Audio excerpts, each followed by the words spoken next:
नमस्कार, मैं आस्था झा आप सभी का स्वागत करती हूँ हेलो बिहार के विशेष प्रोग्राम कोरोना का नया रूप पर।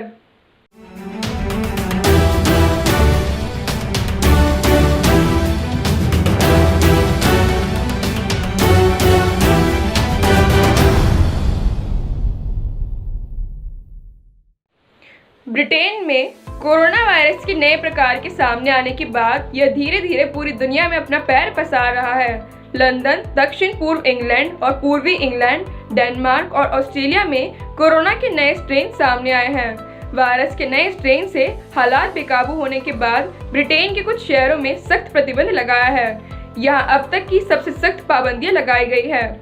यह वायरस बेहद कम दिनों में इंग्लैंड के कई हिस्सों में सबसे आम हो गया है। कोरोना का यह नया स्ट्रेन नॉर्दर्न आयरलैंड को छोड़ पूरे ब्रिटेन में फैला है, लेकिन लंदन, दक्षिण पूर्व इंग्लैंड और पूर्वी इंग्लैंड में इसके ज्यादा संक्रमण पाए गए हैं। दुनिया भर में वायरसों के जेनेटिक कोड पर नजर रखने वाली संस्था नेक्स्ट स्ट्रेन के आंकड़ों से पता चलता है कि डेनमार्क और ऑस्ट्रेलिया में भी यह बदला वायरस मिला है, लेकिन उन जगहों पर यह वायरस ब्रिटेन से आए लोगों से ही पहुंचा है। इटली, फ्रांस और नीदरलैंड में भी इस वायरस के कुछ मामले मिले हैं। दक्षिण अफ्रीका में भी इससे मिलता जुलता वायरस का प्रकार मिला है, लेकिन उसका ब्रिटेन में मिले वायरस से कोई संबंध नहीं है। कोरोना के नए स्ट्रेन के बारे में 5 बड़ी बातें। पहली, वैज्ञानिकों का मानना है कि वायरस की नई किस्म में कम से कम 17 महत्वपूर्ण बदलाव हैं। सबसे महत्वपूर्ण बदलाव स्पाइक प्रोटीन में आया है। दूसरी, स्पाइक प्रोटीन का इस्तेमाल वायरस हमारे शरीर की कोशिकाओं में घुसने के लिए करता है। यह तेजी से वायरस के अन्य स्ट्रेन की जगह ले रहा है। तीसरी, वायरस को कोशिकाओं को संक्रमित करने की क्षमता बढ़ाने के लिए उन म्यूटेशन में से कुछ को प्रयोगशाला में पहले ही दिखाया जा चुका है। चौथी, यह स्ट्रेन अत्यधिक तब्दीली करने वाला है। यह कमजोर प्रतिरक्षा प्रणाली वाले रोगी में उभरा है जो वायरस को हराने में असमर्थ है। पांचवी, इस बात का कोई सबूत नहीं है कि नए स्ट्रेन संक्रमण को अधिक घातक बनाता है।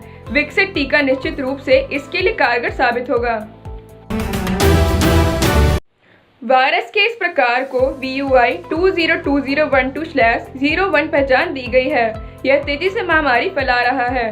दक्षिण अफ्रीका के वैज्ञानिकों ने देश में 501.V2 के रूप में कोरोना के नए स्ट्रेन की पहचान की है। N501Y नामक म्यूटेशन स्पाइक के सबसे महत्वपूर्ण हिस्से को बदल देता है।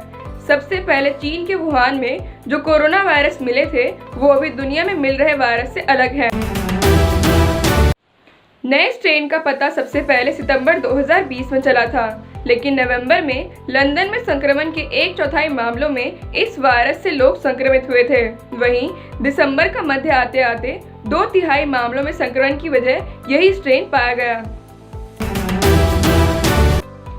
आपको बता दें कि वायरस का यह नया स्वरूप 70% ज्यादा संक्रामक बताया जा रहा है। यद्यपि स्वास्थ्य विशेषज्ञों का कहना है कि ऐसे कोई साक्ष्य नहीं है कि यह ज्यादा जानलेवा है या टीके को लेकर यह अलग तरह की प्रतिक्रिया देगा। इंपीरियल कॉलेज लंदन के डॉक्टर एरिक वोल्जी कहते हैं कि यह बताना अभी वास्तव में काफी जल्दी होगा, लेकिन हमने अब तक जो देखा है उसके मुताबिक यह बहुत तेजी से बढ़ रहा है। यह पहले वाले की तुलना में बेहद तेजी से बढ़ रहा है, लेकिन इस पर नजर रखना महत्वपूर्ण है। वहीं विषाणु विज्ञानी प्रोफेसर जोनाथन बाल्जी कहते हैं कि सार्वजनिक रूप से अभी जो साक्ष्य उपलब्ध है वह इस बात के लिए कोई ठोस राय बनाने को लेकर अपर्याप्त है कि क्या इस विषाणु से वास्तव में प्रसार बढ़ा है।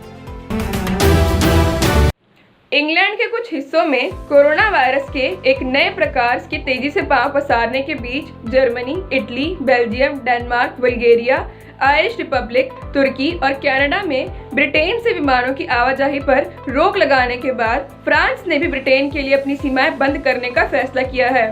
वहीं भारत ने भी ब्रिटेन जाने या वहां से आने वाली उड़ानों पर प्रतिबंध लगा दिया है। जिन अन्य देशों और क्षेत्रों ने ब्रिटेन की यात्रा पर प्रतिबंध लगाया है उनमें Hong Kong, Israel, Iran, Croatia, Argentina, Morocco, Chile और कुवैत शामिल हैं।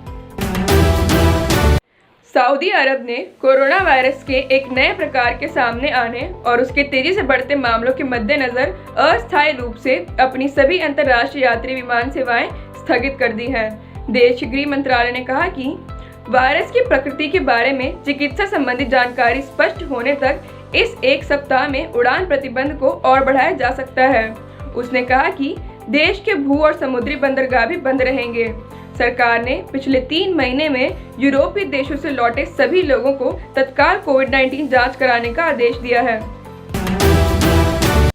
ब्रिटेन में कोरोना वायरस के नए स्ट्रेन के मद्देनजर कर्नाटक सरकार ने ब्रिटेन, डेनमार्क और नीदरलैंड से आने वाले लोगों के लिए 7 दिन का क्वारंटाइन अनिवार्य कर दिया है। राज्य के स्वास्थ्य मंत्री के सुधाकर जी ने कहा कि जो लोग पिछले 14 दिनों के दौरान इन देशों से कर्नाटक आए होंगे, 24 घंटे के अंदर उनका पता लगाया जाएगा।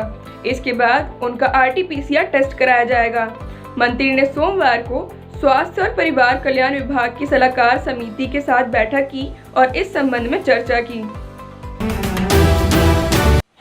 इसी के साथ मैं आस्था झा आप सभी से विदा लेती हूँ। फिर मुलाकात होगी कुछ नई खबरों के साथ। तब तक के लिए अपना और अपने परिवार का बहुत ख्याल रखें। आशा करती हूँ आपको हमारा ये विशेष प्रोग्राम पसंद आया हो। इसे लाइक एंड शेयर ज़रूर करें। धन्यवाद।